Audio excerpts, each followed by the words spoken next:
ایک دفعہ کا ذکر ہے کہ ایک بادشاہ اپنی ملکیت یعنی اپنے ملک کی سیر کو نکلا۔ وہ اپنی رعایا کی خبر لینا چاہتا تھا۔ دورے کے دوران اس کی نظر ایک ملنگ پر پڑی جو راستے میں بیٹھا تھا، اور ایک دری اور ایک پرچ کے علاوہ اس کے پاس کچھ بھی نہ تھا۔ بادشاہ نے مزید نوٹ کیا کہ اس پرچ میں بھی صرف چند چھولے پڑے تھے، لیکن وہ ملنگ مسکرا رہا تھا۔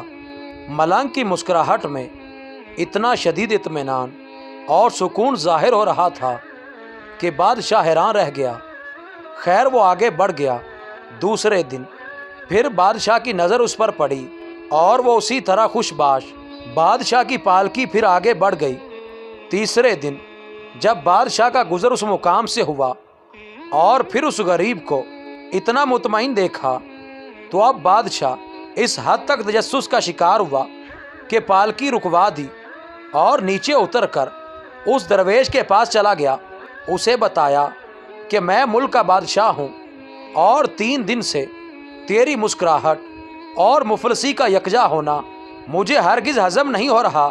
آخر ایسا کیا ہے تمہارے پاس جو تمہیں خوشی دیتا ہے؟ میرے پاس پورے ملک میں سب سے زیادہ دولت ہے، مگر میں پرسکون نہیں ہوں۔ کیا تمہارے پاس پوشیدہ دولت ہے؟ درویش نے نفی میں سر ہلایا۔ بادشاہ نے پوچھا، تو کیا تمہارا خاندان ہے یا گھر والے جو تم سے نہایت رغبت رکھتے ہیں؟ درویش نے بولا، جی نہیں، میں بالکل تنے تنہا ہوں، میرا کوئی نہیں، میرے پاس ان چھولوں کے سوا کھانے کو کچھ اور نہیں۔ بادشاہ بہت حیران ہوا اور آخری سوال کیا کہ پھر کیا تمہیں اللہ نے قابل فخر سے نوازا ہے جو تم خوش رہتے ہو؟ ملنگ بولا، ہرگز نہیں، میرے آدھے دانت ٹوٹ کر گر چکے ہیں اور ٹھنڈ سے میری ہڈیاں درد کرتی ہیں۔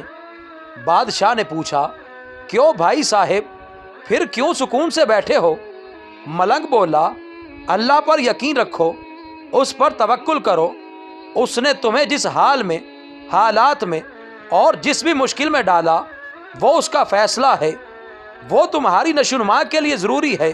اس کو پتہ ہے کہ تمہارے اندر کیا کمی کجی ہے جو تمہیں دور کرنے کی ضرورت ہے۔ وہ تمہیں اس آگ میں ڈال کر سونا بنائے گا۔ صبر، شکر، اللہ کی رضا میں رضامندی، ایسے سوچو اور اپنے حال کو ایسے ہی تسلیم کرو تو تمہیں کسی شے کی کمی محسوس نہیں ہوگی۔ رزق اس نے دینا ہے، وہ ضرور دے گا۔